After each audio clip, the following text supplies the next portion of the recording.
I was strongly compelled to share a part of my story that I've never shared before. And it's supposed to help somebody, but I'm not quite sure how exactly. Typically, I am not the biggest fan of sharing content before I understand it. And this experience is something that I don't know how to make sense of. So let me start here. It was several years ago, and I was in Costa Rica. I was attending my second ayahuasca ceremony. I had driven several hours with a shaman and his apprentices, and I was considering apprenticing with him and saw him as a mentor at a very powerful first ceremony. And I could feel that the consciousness of ayahuasca was guiding me through the shaman. So I felt very comfortable and at ease with the group. We arrived in Nasara, about 5 hours away, give or take. And it was this beautiful private home run by this hostess who I won't share too much about her life, but was a beautiful spirit. And almost as though she was walking in a world that she didn't quite fit into. And she was so awake and so vibrant and so conscious that it brought her significant amount of pain because of how she had to fit herself into the constructs of our world. And she was going through a tough time in her life. I wouldn't find this out until later. At first, I knew her as the hostess, and I knew she had kids and she had a dog, and she was doing it by herself. And I was placed next to her in the ceremony. And because I think of the dynamics of the group and me considering apprenticing with the ayahuasca shaman, I found myself naturally slipping into a caretaking co-facilitator role, almost like a support role. So I, throughout the ceremony, was taking care of people if they needed it while the shamans were busy. And midway through the ceremony, I'm in my experience. The hostess next to me is in her experience. And I get pulled out of my little fetal position, communing with consciousness of source energy, with this feeling that I needed to pull her back. And I sat up. She was laying down. She wasn't moving. And I had no reason to think anything was wrong. But all of a sudden, I heard her dog barking. Her dog was separated from the main house in a little side area by a corridor. And her dog, even through the noise of the ceremony and the Icaros and the shaman singing, I could hear very distinctly distress. And all of a sudden I knew that she was at a threshold. And I'll tell you why I knew that in a second. So I placed my hand on her, and this ripped her back. She was startled, and she looked up at me, confused. And I would later find out that she was very, very deep into a rebirth, is what she called it. The feeling that I had was that she couldn't leave just yet. Her kids needed her. And it reminded me of perhaps what it was like on the other side of when I was at a threshold. A couple of times after my most intense part of my spiritual awakening, which was precipitated by an actual death experience, according to the Tibetan Book of Living and Dying, or if you follow just the traditional materialist reductionist three-dimensional framework of life and death, a near-death experience. After that period, I would undergo a series of very peculiar events, sensory events, perceptual events, electromagnetic events, technology events, me operating in the world almost like it didn't exist sometimes, events, just a lot of oddities. During this period, it seemed as though it was broken up by 3 cycles. And it felt to me that these 3 cycles were known. And I referenced Buddhist literature, and indeed, there are 3 rounds of Bardos. It seemed that I was cycling through at the maximum point that you could be in Bardos, but it's not really important. What's important is that it felt as though I could leave. And I would practice leaving sometimes. And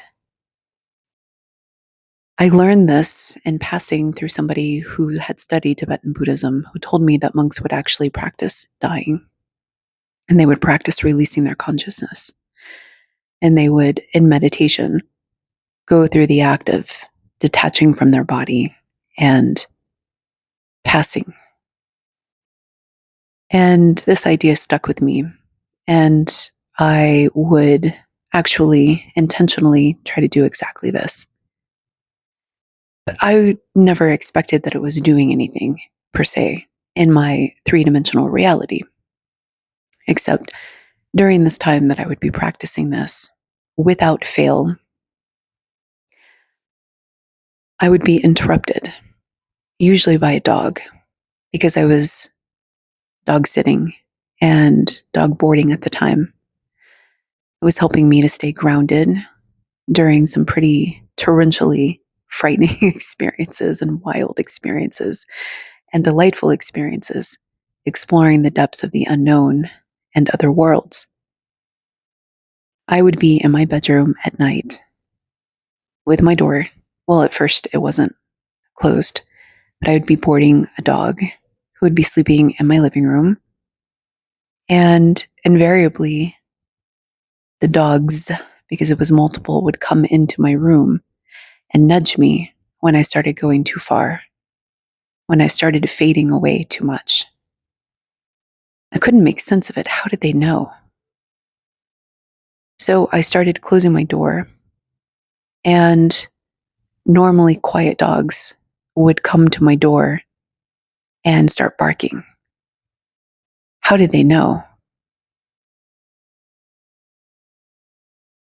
It was almost like me knowing in the ayahuasca ceremony that the hostess was going too far. And yes, I think her physical form would still be there. I think she would have woken up.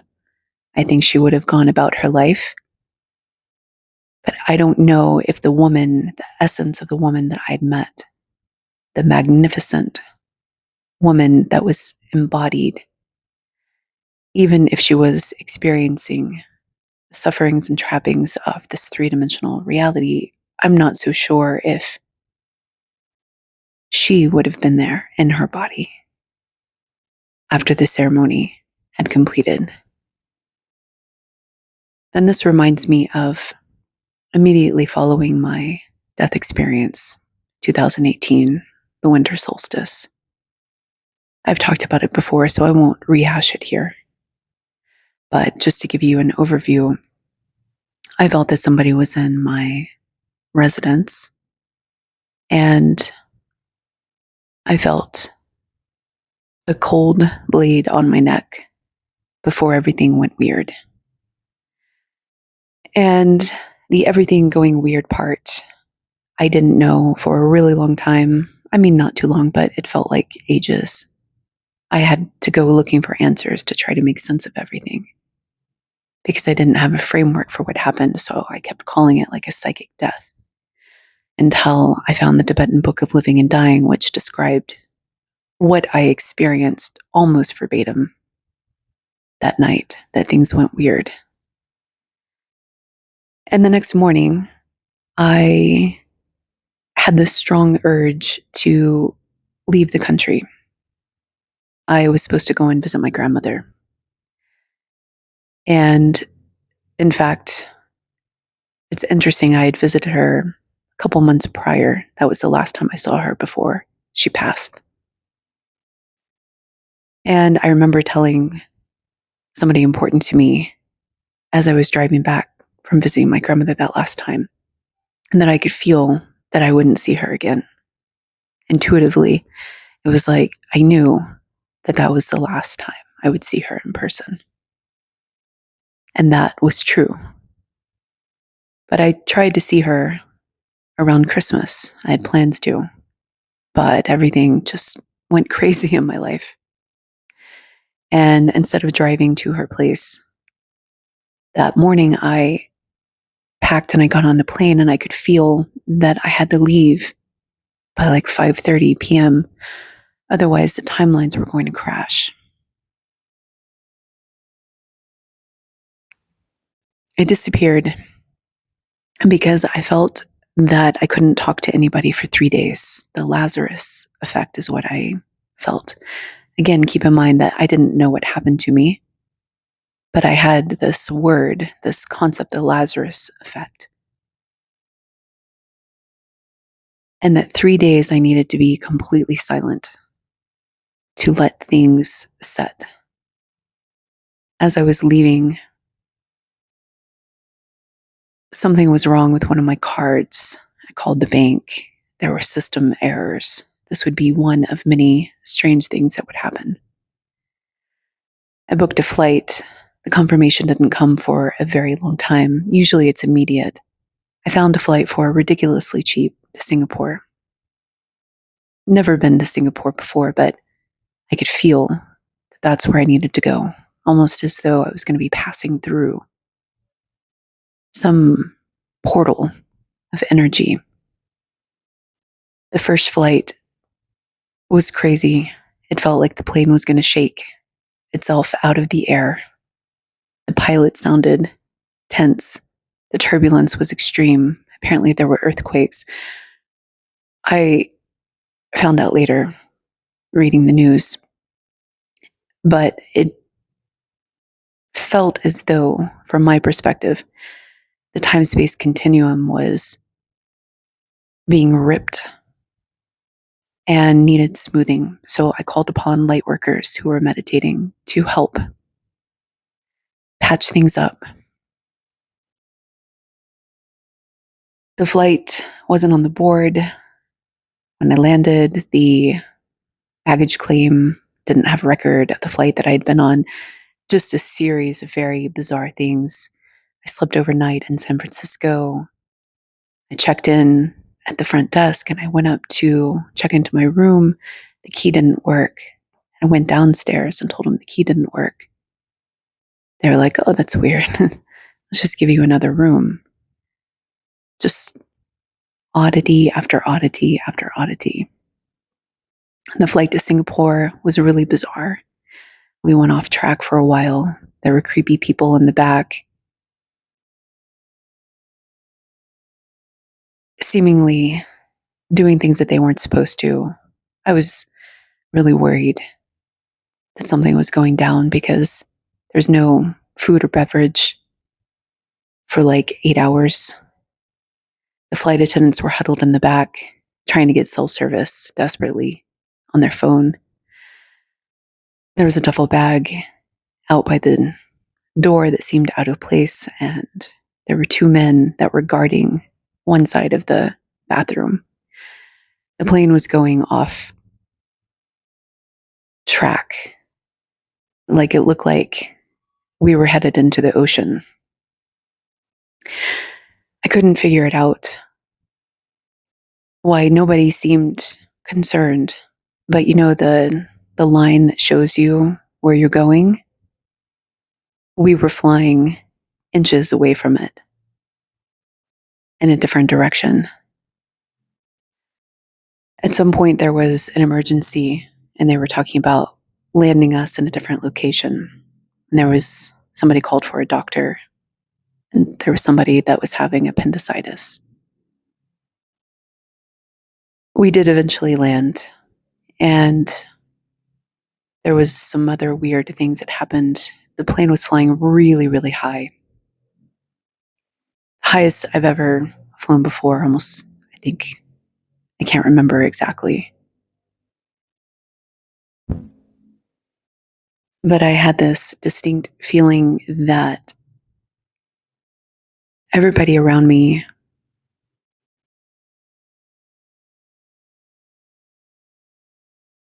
it's hard to say. I don't want to project my own experience, but at least my seatmates started flopping their heads in really strange ways. Like they had passed out, not just like fallen asleep, but like passed out. And I started feeling this fuzziness. And I went into meditation and I felt that I could slip away into oblivion. It felt like there was static in my hands, and my sense of body was becoming more and more distant. This was before the passenger had a medical emergency that precipitated things kind of going back to normal. And it was at some point that I felt, as my head was resting against the window and I was listening to music and feeling staticky and like I was fading away, it was almost as though I was going to leave my body and my body was going to land in Singapore empty, if that makes sense. We talk about NPCs, and I mentioned them before, non-playable characters. What I believe this is we have this personality that is downloaded into us. An archetype, Carl Jung talks about this. And it's like we come preloaded. And most people just stay at that preloaded unconscious level. I was there for a while, for most of my life before my awakening, actually. Just I just was. And I was introspective and I studied the world, and I've always been interested in psychology. But consciousness and the greater questions of what we're doing here, like I didn't care about any of that. I didn't really. The afterlife, okay, something that people believed in, but not me. I was so focused on the present moment. I was so focused on my life, my goals, and the people who I surrounded myself with. I wasn't so much focused on the collective or the duty that we have as humanitarians or the impact of an individual on everybody else at a global level. And I didn't make myself. I didn't consider myself to be a masterpiece. I was a victim to what had happened to me before. I was wounded. I had patterns. I had triggers. I had these experiences that had shaped me. I was a direct product of my upbringing and my personal life. And it felt as though on that plane, I was going to the conscious version of me that has created myself. That version of me was going to dissipate. And I had this distinct reservation, like I'm not supposed to go yet. It seemed that if I crossed that threshold, there wasn't heaven on the other side. There was literally just oblivion. And for those of you who have been with me the entire time, you'll remember my first series called Oblivion, talking about this and more. And I decided to stay.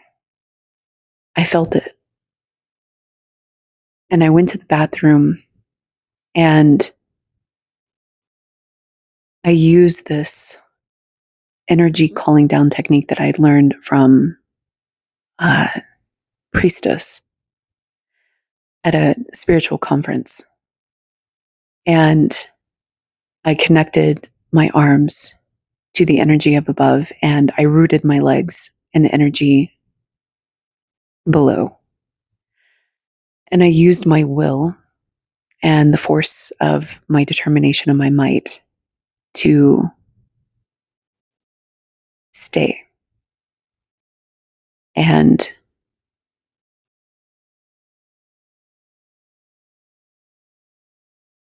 to make sure that the plane was okay because I was deeply worried that something was going on.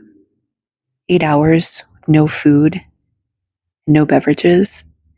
People were taking stuff from the flight attendants area. People were actually helping themselves. And I brought down this energy and the force of my will to live and my will for everyone to be okay. And I did everything in my power. And the creepiest thing that, because I'm in the airline, or I'm in the airplane bathroom, the little tiny compartment. Creepiest thing is that I was looking at myself in the mirror and I saw this light emanate from my eyes that I've never seen before. It looked like in the Terminator, but it was golden light. It wasn't a red light. And it was like I was channeling some force and seeing it reflected in the mirror. It was absolutely mind blowing. I returned to my seat and it was about 15 to 30 minutes later when somebody called for a doctor. And there was a man who was clutching his side at the front of the plane. I went up just in case they didn't have a medical doctor, but they did. They actually had an ER doctor. So I checked out the situation, then I went back to my seat. And he was sweating and he looked like he was definitely ill. And the plane went back on track sometime after that, and we landed safely.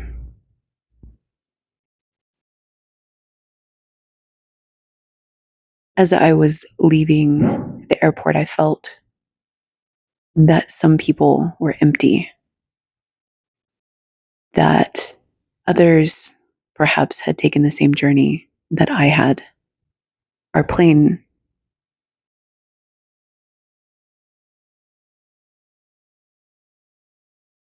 it's so weird to say,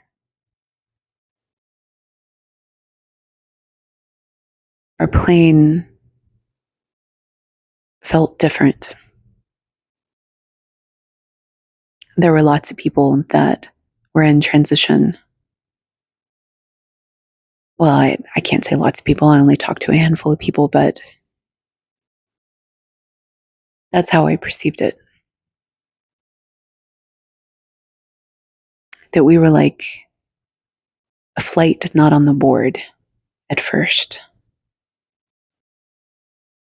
And we entered into a dimension where a lot of the passengers, from my perception, had gone to oblivion.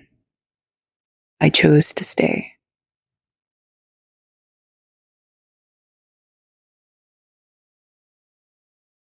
The last episode I recorded was about humans being portals. And it was kind of a heavy episode, actually, to just leave hanging out by itself. But this is why I believe that some people are portals, because consciousness seems to be distinct from the underlying unconscious behavior patterns. And how do dogs know when the conscious being is leaving?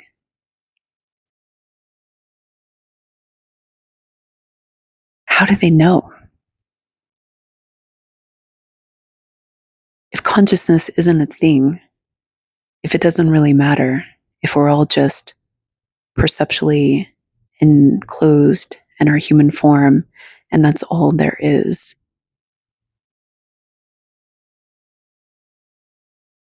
then how is it that a book that's 3,000 plus years old can describe an experience that they call death, that somebody in Dallas, Texas, in their apartment around the winter solstice would have without knowing that that's what they're having, and would have to go and find answers because of all the weird stuff that they were experiencing following that? Almost as though there's way more to life and death than we've ever been taught, and what it means to be human, like what it actually means, beyond just the rodeo of our life. The next time I would have this fading experience, it was ending the window. I believe it was window number 2, headed into window number 3. Things just got weirder and weirder. But towards the end of these windows, I would have almost like this re-death experience, which is why I started trying to figure out, are there windows? How many are there? How long are the windows? Because I wanted to see, is it predictable? It was. And during this experience, it was in one of the nightmare realms where human consciousness and souls had been harvested and taken over, and something about Scientology being in there. And turns out they describe what I experienced separately of souls being harvested. And it's unbelievable that independently one could have this experience and then find out, oh, yeah, we know about that. Some people know about that. Anyway, so I was in this world, and that was pretty dark and grim, I have to say. And I heard from one of my handlers to go where love was. I was freaking out. Lots of things were happening that I don't have time to go into right now. I was ungrounded. I knew that there was something very different from reality than I had ever been told. And I felt very alone and not having anybody to talk to. And I started feeling that dissolving feeling. I had also felt it at night. And almost as though that time window when it was up, I was gone. And the nights preceding it, I would just feel this staticky sensation. One time I even felt a soul collector nearby, ancient, dark, under belly type of soul collector. And so culminating around this closing of the window, at the worst point, I called it the day that the world almost went away. It felt like the entire world was dissolving too. Like I had manifested and created a world that was disappearing as I was disappearing. And this time I didn't know if I would just blink out of existence or if my life and my body would continue to go on. And I was being inhabited and visited by a variety of different beings. You can listen to the previous episode about that. So maybe they would have continued on with me. I'm not sure, but it was so bad that I freaked out and I needed to go and ground myself. So I drove to a park that I would go to routinely for grounding. I tried to call somebody who reminded me of love, but they didn't answer. So I called a second person. This person always answers when I'm in trouble. Thank God we have people like that who it doesn't matter, life or death, you could be dissolving. They don't know what's going on, but they pick up the phone. What's strange is I remember being at this park, seeing the world and starting to feel like I was collapsing inward, like my vision, it's really hard to describe, like was going tunnel vision, and the perceptual experience of the conscious observer looking out of my body was getting further and further from my body and further from the world. I was talking to this person, and I don't even really remember what the conversation was about. I have some key memories, obviously, but I don't remember a lot because I was trying to hang on. I put my hand on a tree as I was talking to them, trying to force my sensory system to recalibrate and to anchor into the existence that I'd always known. I was frightened, deeply frightened, unlike all the times that I had practiced before, where I could slip away and kind of get a sense of a different world. Like sometimes there would be other people waiting, sometimes they would have energy that sounded or felt very like home. Other times I would hear like loved ones singing for me or just singing, and I would follow their songs. And it was a warm feeling. It wasn't frightening. This one felt frightening. Like I didn't know where I was going. And it didn't feel like there was somebody to greet me warmly at the other end. So I wanted to hold on. And what's strange is that although I don't remember what the conversation was about, I remember the person on the other end of the line doing something similar to somebody else when I had almost blinked out of existence, where the line started getting crackly and almost like the connection was having a hard time staying in fidelity. And so the voice would go in and out. Sometimes it would sound like it was in a can. And then I'll never forget it. The person was driving, and it sounded like at one point they had to pull over because they were also blinking out, or something was happening. Like they were getting really sleepy and they were having trouble being coherent. And so for a moment, it was like we were both trying to stay anchored into existence as though we had some shared experience. It was really bizarre to me. And separately,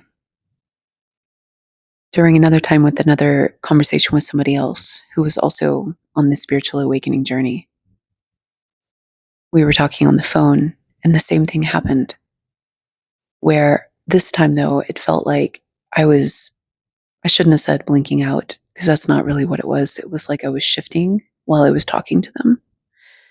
And I was aware that I was shifting. I wasn't sure if they knew what shifting was. And our phone conversation followed a similar theme where the line started crackling. This is a cell phone, started like crackling, fading in and out. And then the conversation changed. Like we actually changed conversation threads in the middle of it, where they picked up a new conversation thread like nothing had ever happened. And although we used to be consciousness buddies and talk about the esoteric with one another, the last in person conversation that I had with them was that they needed to ground in an ordinary existence. And that was a couple of months after the phone conversation.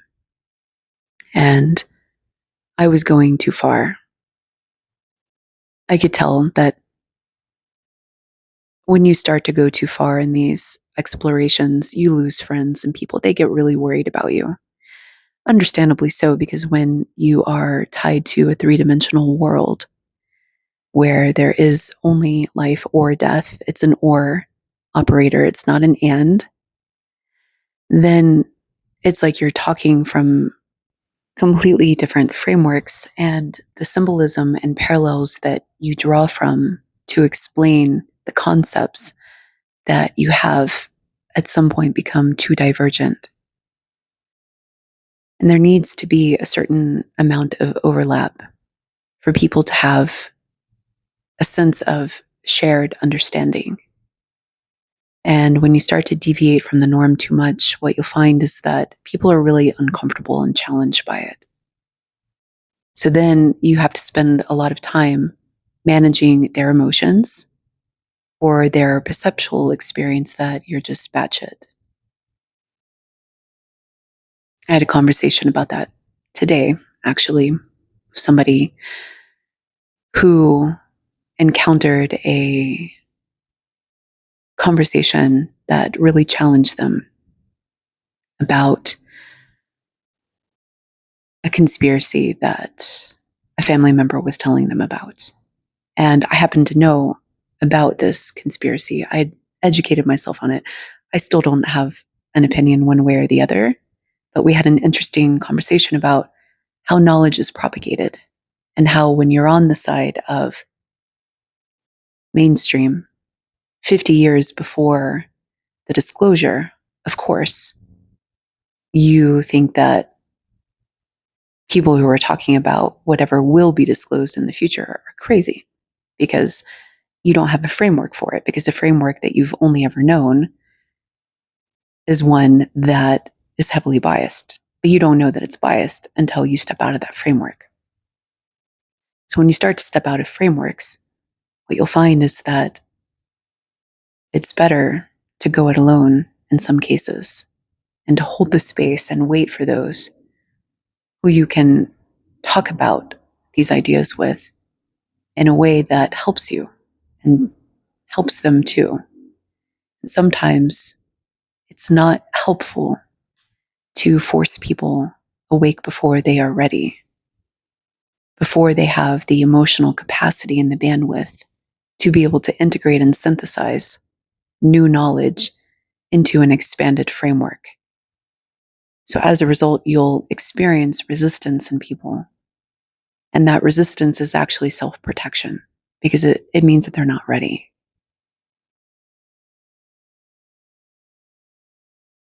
When we are fading away,